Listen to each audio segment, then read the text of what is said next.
ഷൈൻ ടോം ചാക്കോയെ പുറത്താക്കാൻ താരസംഘടന അമ്മ.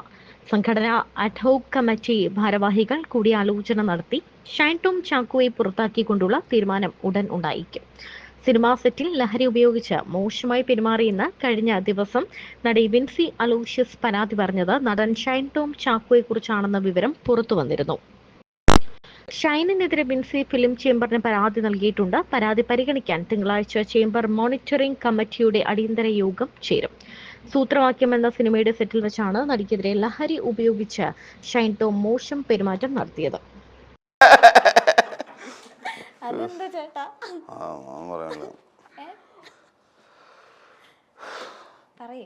ഞാൻ ഇങ്ങനെ ജോലി ഫുൾ ടൈം ഇതിങ്ങനെ ഇന്റർവ്യൂവിന് വരുമ്പോൾ നമ്മൾ കുറച്ച് ജോലിയിട്ടിരിക്കുന്നോ. അല്ല ഞാനിപ്പോ രാവിലെ വന്നപ്പോ തൊട്ടേ ചേട്ടന്റെ ആ ഒരു ഇത് കണ്ടപ്പോ എന്റെ ടെൻഷൻ കുറച്ച് മാറിയത്. മനസ്സിലായില്ലേ? ഓക്കെ, ഒരു ആക്ടറിന് വേണ്ട ക്വാളിറ്റീസ് എന്തൊക്കെയാണ്? അത്യാവശ്യം നല്ല പ്രാന്ത്. നല്ല പ്രാന്ത് വേണോ? പ്രാന്ത് വേണം. വേണം.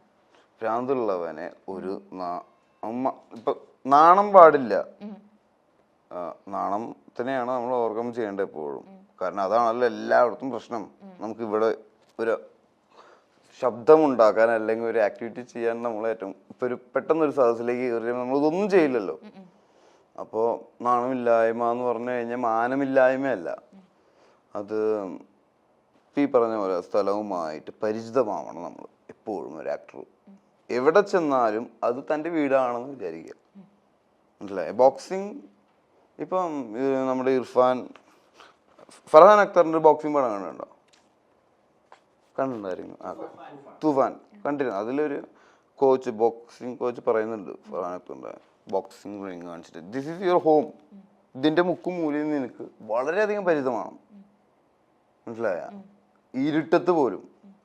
അപ്പൊ നിനക്ക് ഈസി ആവും അത്. അപ്പൊ നമ്മൾ ഒരു ആക്ടർ എവിടെ ചെന്നാലും അത് തൻ്റെ വീടാണ്, തൻ്റെ മുറിയാണെന്ന് ആ രീതിയിൽ റിലാക്സ്ഡ് ആവണം, കംഫർട്ട് ആവണം. അപ്പോൾ നമുക്ക് പെർഫോം ചെയ്യാൻ പറ്റുള്ളൂ. അപ്പോൾ നമ്മൾ എന്താ ചെയ്യേണ്ടത്? അതിനെ കിളിപോയ അവസ്ഥയിലാവും. കിളിപോയ അവസ്ഥ എന്ന് പറയുന്നത് വളരെ മോശമായിട്ടുള്ളൊരു അവസ്ഥയല്ല. മനസ്സിലായ? അതായത് കിളിപോയ അവസ്ഥ എന്ന് പറഞ്ഞാൽ പ്രാന്താണല്ലോ, നേരത്തെ പറഞ്ഞ പോലെ. ആ പ്രാന്ത് അത്യാവശ്യത്തിന് ഉണ്ടായി കഴിഞ്ഞാൽ നമുക്ക് നാണം ഉണ്ടാവില്ല.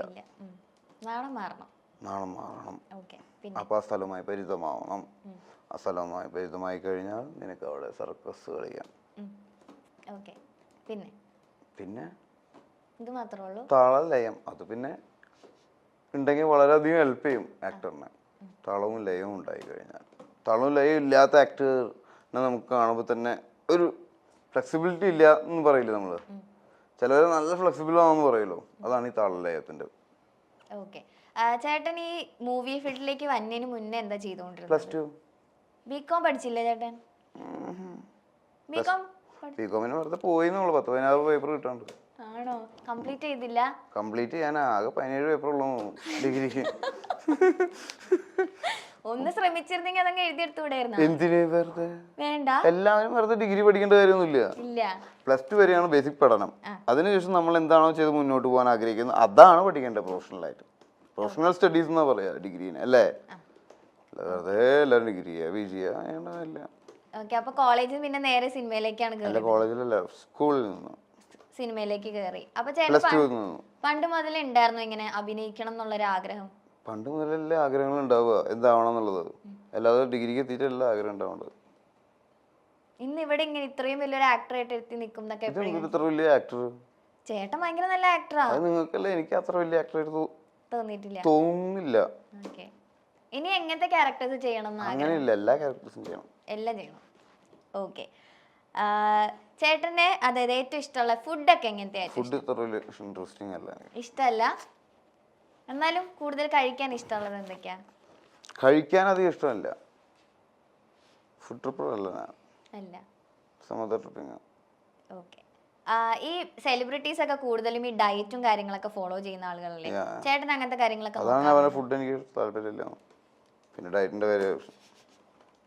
ഓക്കെ. അപ്പൊ വർക്ക്ഔട്ട് ഒക്കെ എങ്ങനെയാ പോകുന്നത്? അപ്പൊ പിന്നെ അങ്ങനെ വർക്ക്ഔട്ട് ചെയ്യണ്ടല്ലോ. ഓക്കെ. ഈ ഇത്രയും എനർജറ്റിക് ആയിട്ടുള്ള ഒരാൾ ഈ കോവിഡിന്റെ സമയത്തൊക്കെ അടങ്ങിയിരുന്നോ? ഇല്ല. കോവിഡിനെ കൊല്ലാൻ നടക്കുകയായിരുന്നു ഞാൻ രാത്രി. രാത്രിയാകുമ്പോ തോക്കെടുത്ത് കോവിഡ്. അത് ആ ഒരു സമയമൊക്കെ എങ്ങനെയാ ഫേസ് ചെയ്തേ അപ്പോ? എങ്ങനെ പേസിനെ പേടിച്ചിട്ടാണ് കോവിഡ് വന്നിട്ട് എന്താ ചെയ്യാന്ന് അറിയില്ലല്ലോ. ആ സമയത്ത് അപ്പൊ സിനിമയൊക്കെ ഉണ്ടായിരുന്നില്ലേ? ഏത് സിനിമ? ഒന്നും ചെയ്യുന്നില്ലേ?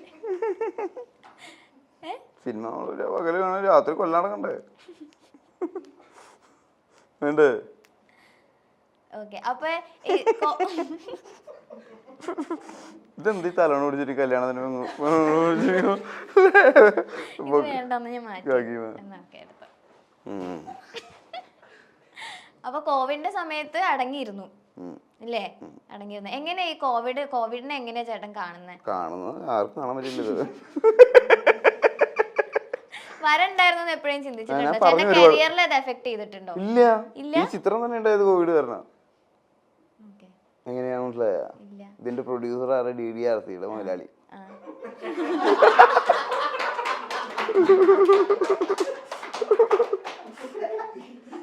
DDRC എന്താണെന്നറിയോ? എന്താണ്?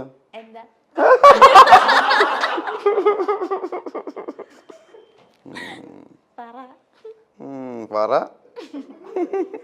DDRC ലാബുകളിലാണ് കോവിഡ് ടെസ്റ്റുകൾ നടന്നിരുന്നത് 2000 രൂപയ്ക്ക്. അതെനിക്കറിയാം. അതിന്റെ മുതലാളി പുള്ളിക്ക്, അതായത് കേരളത്തിലെ DDRC ലാബുകളിൽ മാത്രമേ ടെസ്റ്റ് ചെയ്യാൻ പറ്റുള്ളൂ.